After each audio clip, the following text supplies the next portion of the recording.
जय माता दी दोस्तों। आज इस वीडियो में मैं आपको बताऊंगी नवरात्रि की पूजन के बाद जो माता की हम चौकी लगाते हैं और चौकी पे बहुत सारी चीज़ों को हम स्थापित करते हैं, जैसे कि माता की फोटो प्रतिमा। उसके बाद हम कलश की स्थापना करते हैं, ज्वारे बोते हैं और अखंड जोत जलाते हैं और नारियल रखते हैं। तो उन सारी चीज़ों का हमें क्या करना होता है, बहुत ही सही उपयोग आपको बताऊँगी। वीडियो को पूरा देखिएगा। आप सभी का स्वागत है हमारे यूट्यूब चैनल अयांस पीआर पे। उम्मीद तो करती हूँ कि आप सभी को मेरी वीडियो और ये जानकारी अच्छी लगेगी।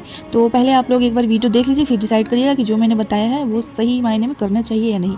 और हो सकता है आप सभी के घर के नियम अलग अलग हो, लेकिन एक बार देखिए, इस चीज़ को करके देखिएगा, अलग ही सुखद अनुभव का एहसास होगा। विश्वास के साथ करिएगा तो इसका फल भी आपको वैसे ही मिलेगा।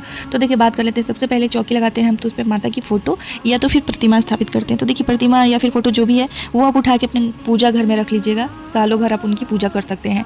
और जो फोटो के ऊपर अपने हार चढ़ा रखा है उसको उठा के आप अलग पात्र में रख दीजिएगा, क्योंकि वो जो 9 दिनों तक वो फूल का हार माता के ऊपर अपने चढ़ा रखा था उसको आप उतार दीजिएगा और दूसरा माला आप अपने प्रतिदिन पूजा के लिए अब चढ़ा लीजिएगा। ठीक है, तो उस टाइम को वो जो फूल का माला है वो आप उतार दीजिएगा। अब बात कर लेते हैं जो कलश स्थापित किया गया है उसका क्या करना है। देखिए, सबसे पहले तो आपको नारियल मिलेगा। नारियल कोई लोग लाल कपड़े में लपेट के रखते हैं, कोई लोग कलावे में लपेट के रखते हैं। तो नारियल का प्रयोग देखिए क्या करना है। बहुत लोग इसका क्या प्रयोग करते हैं कि इसको उस दिन तोड़कर कन्याओं में वितरित कर देते हैं। घर के सारे मेंबर लोग इसे प्रसाद स्वरूप खा लेते हैं। और कुछ लोग क्या करते हैं, इसको बहते जल में प्रवाहित कर देते हैं। कुछ लोग क्या करते हैं, ब्राह्मण को दान कर देते हैं। मैं आज आपको एक बहुत ही अच्छा सा उपाय बता रही हूँ, करके देखिएगा, बहुत ही चमत्कारी उपाय है। देखिए, अगर आप अपना अखंड सौभाग्य चाहती हैं तो अखंड सौभाग्य के लिए ये जो नारियल है, ये जल वाला नारियल होता है, मतलब इसके अंदर पानी भरा होता है, सूखा नारियल नहीं रखा जाता है। तो जो ये नारियल है, ये 9 दिन तक यहाँ पे पूजा पाठ माता रानी की जाती है। तो ये जो नारियल है जागृत अवस्था में हो जाती है। तो अगर इस नारियल का कोई भी सौभाग्यवती मतलब सुहागिन स्त्री अगर इसका नारियल का दान करती है तो उसे अखंड सौभाग्य की प्राप्ति होती है। तो अगर आप ये नारियल दान करती हैं, ये नारियल का दान बहुत ही सर्वश्रेष्ठ माना गया है दान में, तो ये आप दान जरूर करिएगा। खाने के लिए और भी बहुत सारा प्रसाद है, इसलिए इस नारियल का ब्राह्मण को दान करें तो बहुत ही अच्छा होगा। बाकी आप देख लीजिएगा। उसके बाद जो चावल भरी कटोरी होती है जिसके ऊपर हम नारियल को रखते हैं, तो उस चावल का क्या करना है। चावल को भी आप अलग एक पात्र में रखिए, अभी मैं आगे आपको बताने वाली हूँ। तो उस चावल को अलग एक पात्र में आप रख लीजिए। उसके बाद आपको आम के पत्ते मिलेंगे, मतलब पंचपल्लव, जो कि कलश में हमने डाला हुआ था। तो पंचपल्लव से ही आपको कलश के अंदर जितना जल है, जल जो भरा हुआ है, तो उस जल का पूरे घर में छिड़काव करना है।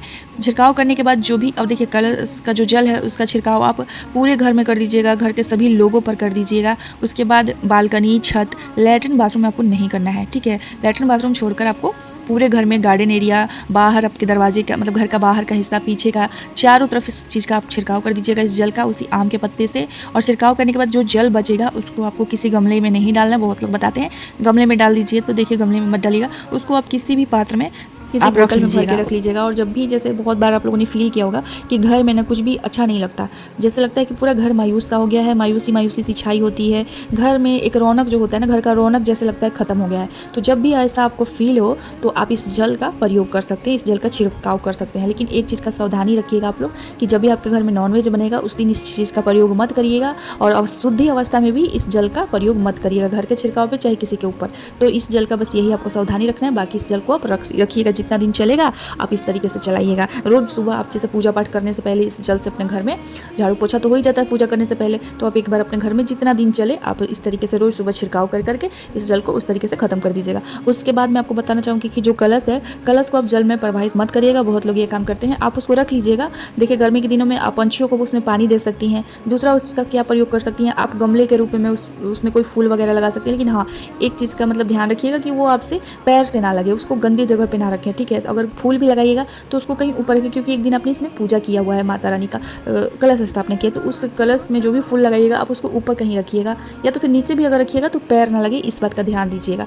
तो उसमें फूल वगैरह लगा सकते हैं आप, या तो फिर उसको डेकोरेशन पर्पज़ से भी आप यूज कर सकते हैं। दिवाली में भी डेकोरेशन होगा, बहुत सारा कुछ, तो इसमें भी आप यूज कर सकते हैं। और अगर पीतल का है, तांबे का है, तो आप दोबारा पूजा के लिए आपका प्रयोग में आएगा। लेकिन अगर मिट्टी का है तो उसका दोबारा पूजा में प्रयोग नहीं करना है। उसका सिर्फ आप यही उपाय कर सकते हैं कि फूल वगैरह लगा सकते हैं, या तो फिर आप उसको पंछियों के पानी देने के लिए रख सकते हैं, डेकोरेशन पर्पज़ यूज कर सकते हैं।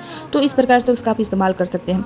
उसके बाद बात कर लेते हैं जो उसके अंदर होता है, हल्दी का गांठ, सिक्का और बाकी जो फूल, पान पत्ते, दुर्वा वगैरह, सुपारी, लौंग, इलायची, इनका क्या करना है। तो देखिए, जो उसके अंदर सिक्का है, सुपारी है और हल्दी की गांठ है, बहुत लोग इसे सुखा के और अपने धन वाले स्थान पर रख देते हैं बांध के। आप ये भी कर सकते हैं, या तो फिर आप इनका भी जल में प्रवाहित कर दीजिएगा। लेकिन जो इसके अंदर द्रव्य आपने मतलब सिक्का डाला हुआ है, सिक्के को आप जरूर उठा के और रख लीजिएगा। अपने पूजा घर में भी आप रख सकते हैं इसका, लेकिन इसका वापस से से कलश में प्रयोग मत करिएगा बस, लेकिन रख सकते हैं, या तो फिर आप अपने धन वाले स्थान पे इसको रख लीजिएगा। तो ये चीज़ कर सकते हैं। बाकी इसके अंदर की जो भी सामग्री है, जैसे पान के पत्ते, आम के पत्ते, फूल, और उसके साथ जो माता रानी का हार होता है, और 9 दिन जो हम पूजा में फूल वगैरह का इस्तेमाल करते हैं, और पान के पत्ते का, देखिए पान के पत्ते हर लोग नहीं खा पाते हैं, इसलिए वो यूँ ही लोग साइड में रखे जाते हैं इकट्ठा। तो वो सारी चीज़ों को विसर्जन कर देना है, विसर्जन कर दीजिएगा उन सारी चीज़ों का। उसके बाद देखिए अब बारी आ जाती है, नीचे में अष्टदल कमल बनाते हैं वो चावल की। तो देखिए बहुत लोग बताते हैं कि इस चावल को भंडार घर में रख दीजिए। तो देखिए या तो आप इसको दान कर दीजिए ब्राह्मण को, या तो फिर भंडार घर में रख दीजिए, या तो लोग बोलते हैं कि इसका विसर्जन कर दीजिए। विसर्जन करना सही नहीं, क्योंकि अनाज फेंकना नहीं चाहिए। तो एक तरह से अगर आप विसर्जन करते हैं तो वो पानी में बहा देते हैं, तो अन्न का अपमान हो जाता है। इसलिए इसका आप क्या प्रयोग कर सकते हैं, इसको आप उठा के रख लीजिए, किसी ब्राह्मण को दे दीजिए, दान कर दीजिए, या तो फिर आप इसका अपने घर में ही उठा के इसको रख दीजिए। लेकिन इसको अपने पूरा जहाँ आपका भंडार घर है उसके अंदर जो चावल उसमें मत मिलाइएगा, क्योंकि वहाँ से चावल ले जाके आप चावल बनाते हैं तो उसे आप नमक मतलब दाल चावल सब्जी के साथ भी आप खाएंगे। आप नॉनवेज बनता है तो नॉनवेज के साथ भी आप वो चावल खाएंगे, तो उसमें इस चावल का भी आप प्रयोग करेंगे। इसलिए इसको कभी जैसे खीर उर बनाना हो तो खीर वगैरह बना के आप इसको ख़त्म कर दीजिएगा, आप साइड में रख लीजिएगा। तो ये चीज़, या तो फिर आप चिड़िया पंछियों को दे सकते हैं, ठीक है। तो ये 2 प्रयोग कर सकते हैं, या तो मीठा बना के इसको ख़त्म कर दीजिएगा खा पी के, या तो आप पंछियों को दे दीजिएगा, ठीक है। तो आप नमक के साथ इस चावल का प्रयोग मत करिएगा।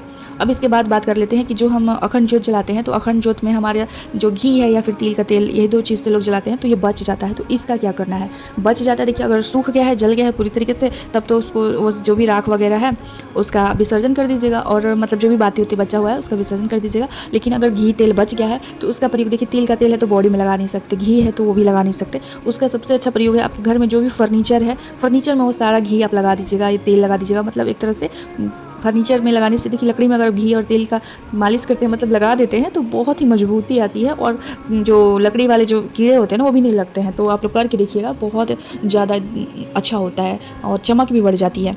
ये मैं अपना घर का आपको बता रही हूँ। हम लोग अक्सर जब मलाई निकालते हैं तो जो हमारे हाथों में घी लगी होती है ना, हम सारा, हाँ लेकिन आप सनमाइका वाले फर्नीचर में मत करिएगा जिसमें सनमाइका लगा हो, या तो फिर जिसमें पेंट किया गया हो, जिसको थोड़ा अलग कलर से पेंट किया गया हो, उसमें मत करिएगा। और साथ में आप प्लाईवुड में मत करिएगा, प्लाईवुड में नहीं करना है आपको। इसको सिर्फ लकड़ी का जो होता है, जैसे चौखट वगैरह, उसमें आप कर सकते हैं। ये हो गया। अब आपको बता देती हूँ ज्वारे, जो ज्वारे हम उगाते हैं, तो जो हम ज्वारे की खेती करते हैं तो सबसे पहले तो वो माँ को हम अर्पण करते हैं उस दिन काट कर, लास्ट दिन। उसके बाद देखिए उसका क्या करना है, उसको आपको बहुत हमारी तरफ वो कान में रखा जाता है, ऐसे पंडित जी निकाल कर दे देते हैं, और थोड़ा थोड़ा घर के सभी लोग को, लड़के लोगों को अपने कान में लगा लेना होता है, मतलब कान के ऊपर ऐसे दबा लेते हैं वो लोग।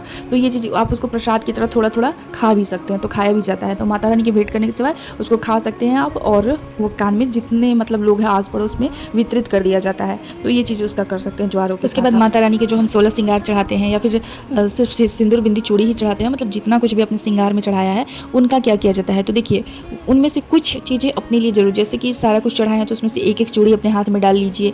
कोई एक श्रृंगार, 16 श्रृंगार में से कोई एक श्रृंगार अपने लिए जरूर रखना चाहिए, माता के प्रसाद, उनका आशीर्वाद स्वरूप कोई एक चीज़ आप अपने लिए रख लीजिए, बाकी आप ब्राह्मणी को दान भी कर सकते हैं। उसके बाद देखिए जो हम 9 दिन तक वहाँ पे जलाते हैं अगरबत्ती, धूप वगैरह, तो धूप जलाने से जो राख बचता है, यानी कि जो उसका भभूत कहलाता है, तो जो अगरबत्ती का जो राख होता है ना उसको भभूत कहा जाता है, हमारे यहाँ तो यही कहते हैं हम लोग। तो उसको कभी भी आपको फेंकना नहीं चाहिए, क्योंकि वो हम माता रानी के लिए जलाते हैं, अगरबत्ती हो चाहे धूप हो जो भी, तो हम माता रानी के लिए जलाते हैं। तो वो एक तरह से उनमें बहुत ही ज़्यादा अद्भुत शक्तियाँ होती हैं भभूत में, तो वो आपको फेंकना नहीं चाहिए, कभी भी उसको जल में प्रवाहित नहीं करना चाहिए। उसमें माता रानी की कृपा होती है, इसलिए उसको किसी भी कागज़ में सारा इकट्ठा करके आप जितने दिन पूजा कर रहे हैं सब दिन का इकट्ठा करके आप रख लीजिए। कभी भी बच्चे को किसी भी प्रकार का लगे कि नज़र लग गया है, या फिर बच्चा बहुत ज़्यादा रो रहा है, या तो फिर कहीं हम किसी अच्छे चीज़ के लिए जा रहे हैं, तो आप उसको अपने माथे पे तिलक की तरह लगा सकते हैं। आप अगर शरीर कष्ट में है, आप लग रहा है जैसे थोड़ा सा कष्ट है, किसी तरीके का ऊपरी हवा लग गया है, तो आप वो माता की जो भभूति है वो अपने शरीर में लगा सकते हैं, उसको अपने शरीर में घस सकते हैं, रगड़ सकते हैं, तो बहुत ही आपको किसी भी तरीके का बलाय होगा तो वो सारा हट जाएगा। तो भभूति को आपको फेंकना नहीं चाहिए। जो भस्म होता है जो हम जलाते हैं वो सारा राख आपको अगरबत्ती का, धूप का रख लेना चाहिए किसी कागज़ में, जितना दिन यूज में ला सके आप। उसके बाद बात कर लेते हैं खोइछा के बारे में। तो देखिए अगर खोइछा, अगर अपने पंडाल में जहाँ पे माता रानी का मंदिर है या फिर मूर्ति रखा गया है, प्रतिमा रखा गया है, और वहाँ आप खोइछा भर कर दे कर आई हैं, तो वो तो ब्राह्मण लोग जो वहाँ पे पंडित जी हैं वो जानेंगे कि उसका क्या करते हैं। वैसे तो ये माता रानी के साथ ही जाना चाहिए विसर्जन के लिए, लेकिन अब वो लोग क्या करते हैं मुझे नहीं पता और मैं बता भी नहीं सकता, उनका तो वही जाने। लेकिन अगर अपने घर में कलश स्थापना किया हुआ है, माता रानी की चौकी लगाई है और पूजा पाठ 9 दिनों तक किया है चाहे नहीं किया है, खोइंछा तो हर किसी को भरना चाहिए, जो व्रत रखते हैं उनको भी, जो नहीं रखते हैं उनको भी। तो जो खोइंछा भरते हैं तो उस खोइंछा के जो सारा कुछ जो भी उसमें रहता है उसका क्या करना होता है। देखिए उसको आप किसी भी कुंवारी लड़की को नहीं दे सकती, ना ही आप उसका कोई और इस्तेमाल, ना ही उसको ब्राह्मणी को देना चाहिए। वो खोइंछा की सामग्री आपको माता रानी की चीज़ों के साथ विसर्जन कर देना चाहिए। जब हम विसर्जन की सारी चीज़ें लेकर जाते हैं तो उसमें वो खोइंछा का सामान भी विसर्जन कर देना चाहिए, क्योंकि जब हम माता रानी को विदाई दे रहे हैं तो उनके साथ ये खोइंछा जाना चाहिए। इसको घर में नहीं रखा जाता। जब हम बेटी की विदाई करते हैं तो खोइंछा हम वापस घर में थोड़ी ना रख लेते हैं, वो बेटी के साथ जाता है। तो इस तरीके से माता रानी कहते हैं कि जब ये दुर्गा पूजा का त्यौहार आता है तो माता रानी अपने मायके आती हैं और जो 9 दिन तक बिताती हैं, उसके बाद जब जाती हैं तो खोइंछा उन्हें दिया जाता है। तो इस प्रकार से जो खोइंछा है वो जाना चाहिए माता रानी के साथ। तो आप कोशिश करिएगा कि उसका विसर्जन कर दें। और एक चीज़ मैं आपको, मेरी माँ कहा करती थी, मैं भोजपुरी में वो बोलती थी कि जो बेटी का आँचरा होता है, मतलब आँचल होता है, बेटी का आँचरा उड़ते नहीं जाना चाहिए, इसलिए आँचल में ही खोइंछा दिया जाता है माता रानी के, मतलब आँचल में, इसलिए चाहे बेटियों के भी आँचल में ही खोइंछा दिया जाता है ताकि बेटी का आँचरा उड़ते, बेटी हमेशा सौभाग्य से भरी, और हल्दी चावल ये सारी चीज़ें क्या हैं, तो इस प्रकार से ये भरे पूरे रहे बेटी का संसार, इसलिए आँचल में ये सब चीज़ भर के दिया जाता है ताकि आँचला उड़ाते बेटी ना जाए। तो ये चीज़ इसलिए किया जाता है। उम्मीद करती हूँ आप सभी को जानकारी पसंद आई होगी, वीडियो पसंद आई होगी तो लाइक कर